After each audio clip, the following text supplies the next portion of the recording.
नमस्कार विद्यार्थी मित्रांनो, व्यंकटेश एज्युकेशन अँड संस्कृती या आपल्या चॅनलवर सर्वांचं सहर्ष स्वागत आहे। आजच्या व्हिडिओमध्ये आपण प्रज्ञाशोध स्पर्धा परीक्षा इयत्ता 3 विषय बुद्धिमत्ता चाचणी याच्या आपण सराव प्रश्नपत्रिका आजच्या व्हिडिओमध्ये सोडवून घेणार आहोत। व्हिडिओ सर्वांनी शेवटपर्यंत बघा, कारण यातील प्रत्येक प्रश्न स्पष्टीकरणाचे सोडवून घेणार आहोत, त्यामुळे मुलांना नक्कीच याचा फायदा होणार आहे।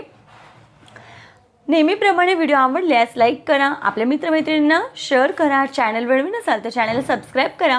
बघा, इथे पहिला प्रश्न आपल्याला असा दिलाय, खालील चिन्ह मालिकेत प्रश्नचिन्हाच्या जागी क्रमाने येणारी चिन्ह मालिका कोणती? बघा, 1 2 3 4 आणि नंतर 2 रिकामे चौकोन आहेत। नंतर इथे 3 संख्या, म्हणजे इथे 4 होते, इथे 3 आहेत, इथे 2 आहेत, म्हणजे आता इथे किती येणार? 1च येणार, बरोबर आहे। आणि बघा, इथे यांची संख्या वाढत चालली, 1 2 1 2 3 1 2 3 4, आता इथे किती येणार? 5, 1 2 3 4 5। बघा, आपलं या प्रश्नाचं उत्तर आहे पर्याय क्रमांक 2। पुढचा प्रश्न बघा, काका आणि पुतण्या यांच्या आजच्या वयांची बेरीज 56 वर्ष आहे, पुतण्याचे आजचे वय 26 वर्ष आहे, तर काकांचे आजचे वय किती? बघा, दिलेल्या माहितीनुसार काका आणि पुतण्या यांच्या दोघांच्या आजच्या वयांची बेरीज किती आहे?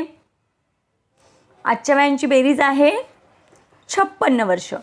पुतण्याचे आजचे वय 26 वर्ष आहेत। बघा, आजच्याच वयांची बेरीज 56 आहे आणि पुतण्याचे आजचेच वय दिलेलं आहे 26 वर्ष। मग आपल्याला काकांचं आजचं वय काढायचं आहे। मग काय करायचं? या एकूण वयामधून बघा, इथे 56 मधून ते पुतण्याचं वय आपण काय करूया? वजा करूया।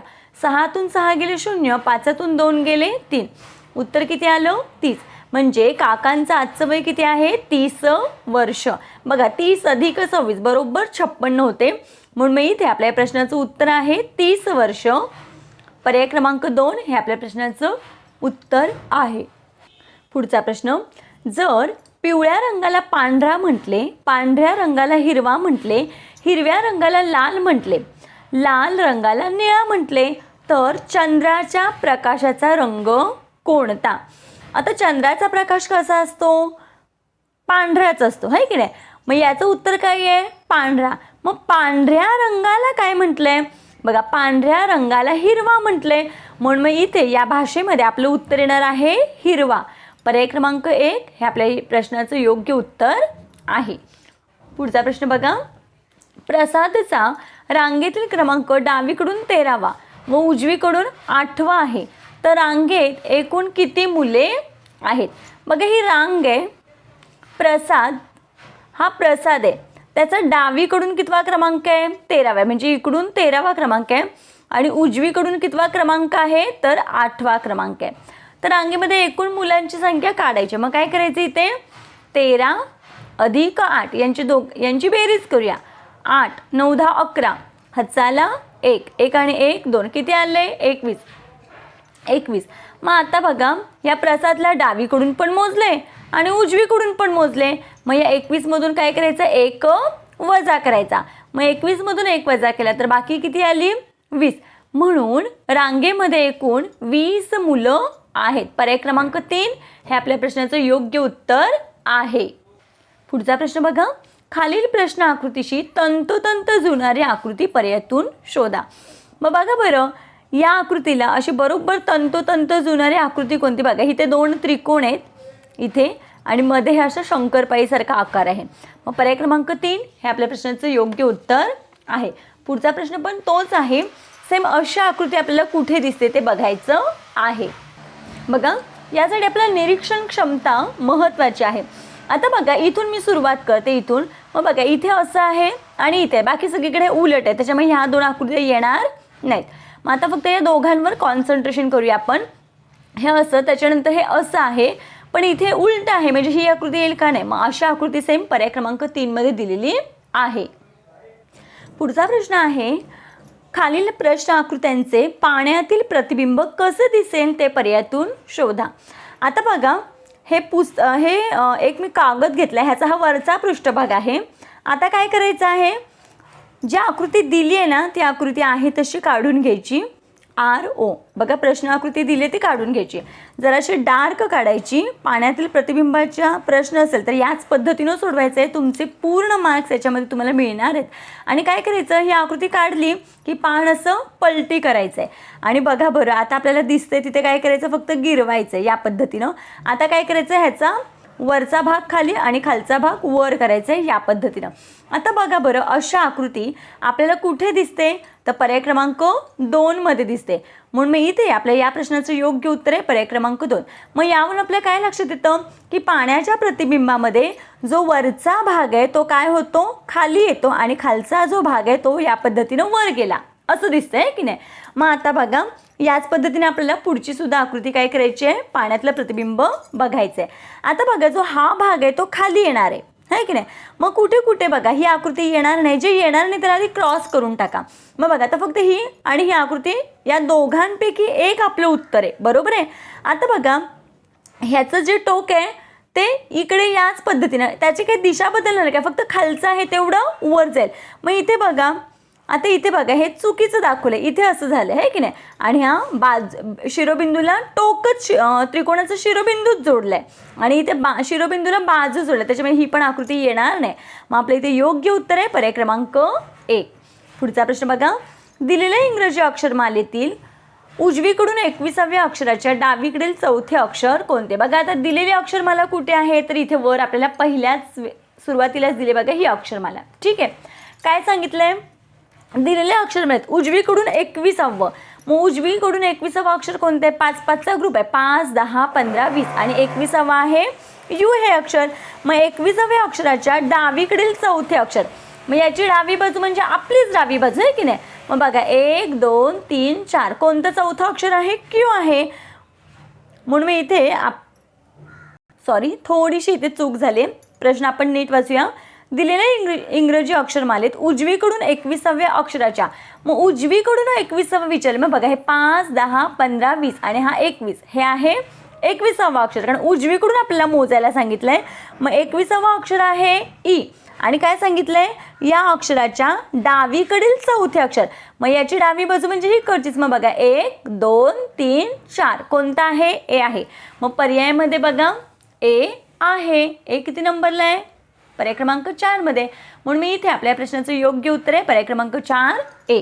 पुढचा प्रश्न बघा, लिंबू सफरचंदापेक्षा लहान आहे, द्राक्ष लिंबापेक्षा लहान आहेत, सफरचंद टरबुजापेक्षा लहान आहे, तर सर्वात लहान फळ कोणते. बघा इथे या पद्धतीने लिहून घ्यायचे, कोणकोणती फळं दिले ते मी ते या पद्धतीने लिहून घेतलं. आता बघा प्रश्न कसा सोडवायचा, लिंबू सफरचंदापेक्षा लहान आहे, म्हणजे लिंबू आहे ते सफरचंदापेक्षा कसं आहे, लहान आहे, म्हणून मी इथे छोटीच रेष काढली. मी द्राक्षे लिंबापेक्षा लहान आहेत, म्हणजे द्राक्ष आहेत ते लिंबापेक्षा लहान आहेत म्हणून छोटंच काढलंय.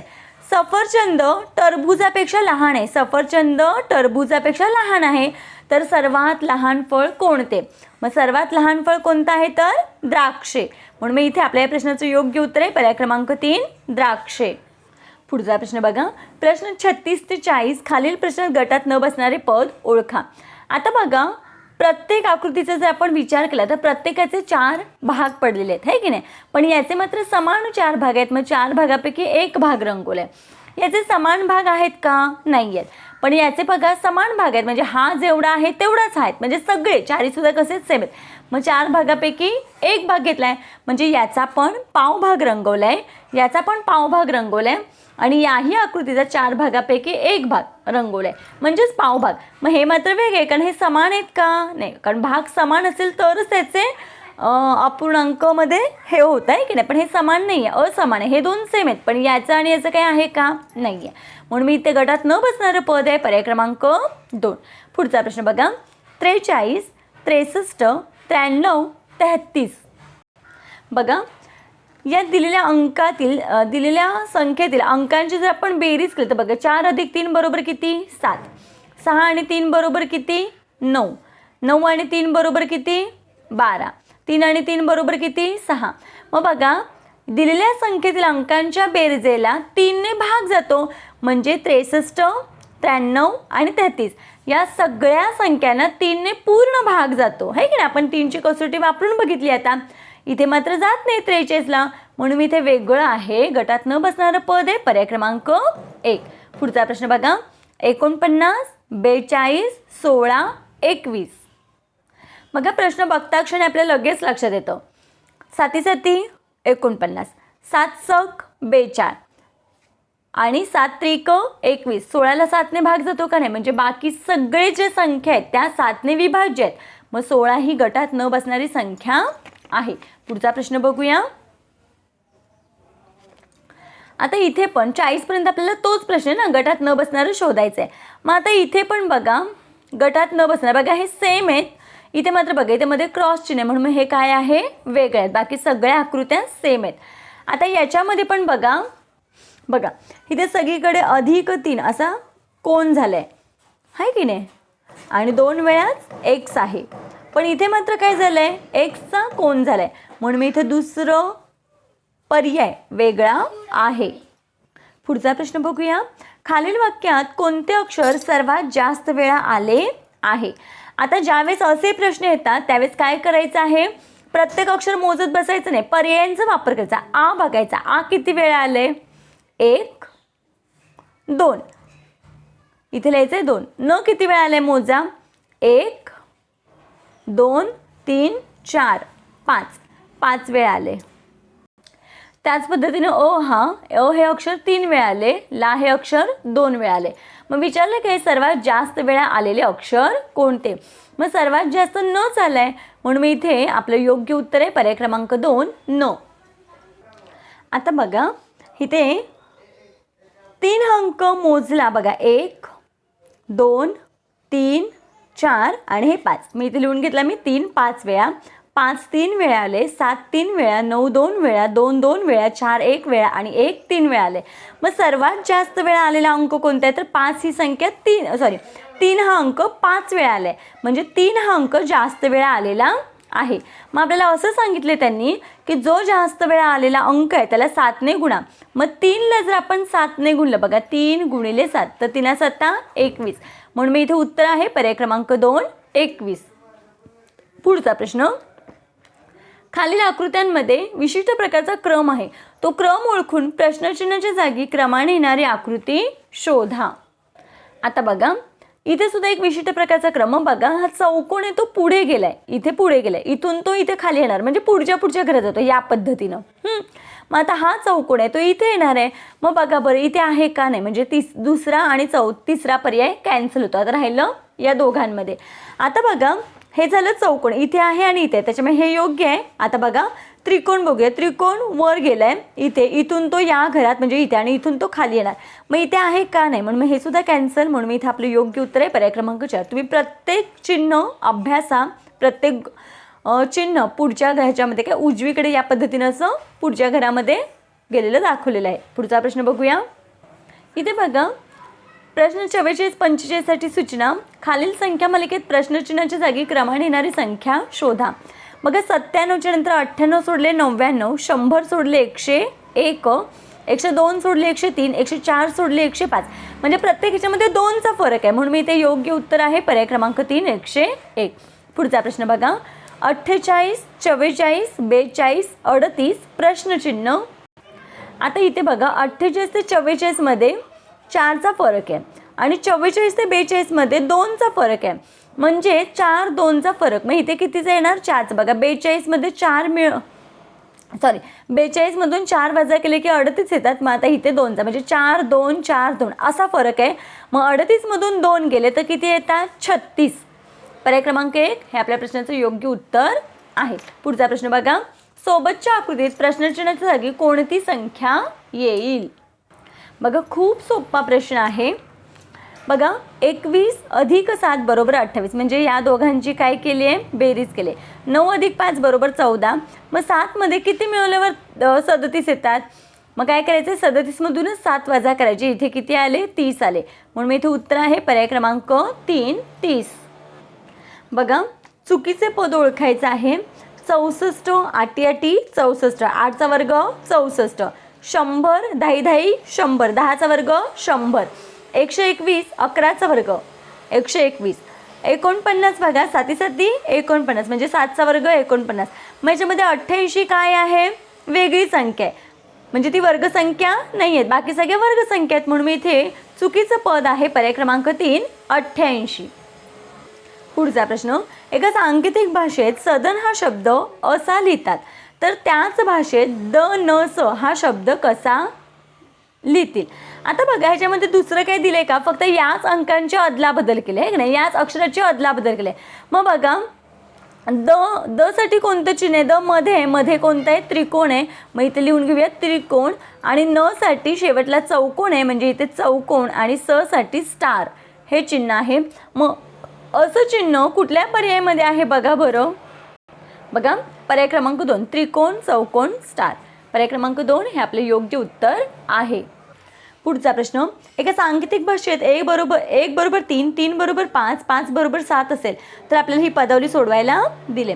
मग बघा तिनासाठी कोणता अंक घेतला आहे, 5 घेतला आहे. मग इथे लिहून घेऊया 5 गुणिलेचे इथे गुणिले 5 साठी कोणता अंक दिला आहे, 7 दिला आहे, म्हणून मी इथे लिहून घेतलं 7 अधिक 1 साठी 3 हा अंक. मग बघा गुणाकार आणि बेरीज याच्यामध्ये पहिल्यांदा आपण 5 7 35 अधिक 3, मग 35 अधिक 3 बरोबर किती आलं हे 38, म्हणून मी इथे उत्तर आहे पर्याय क्रमांक 4 38.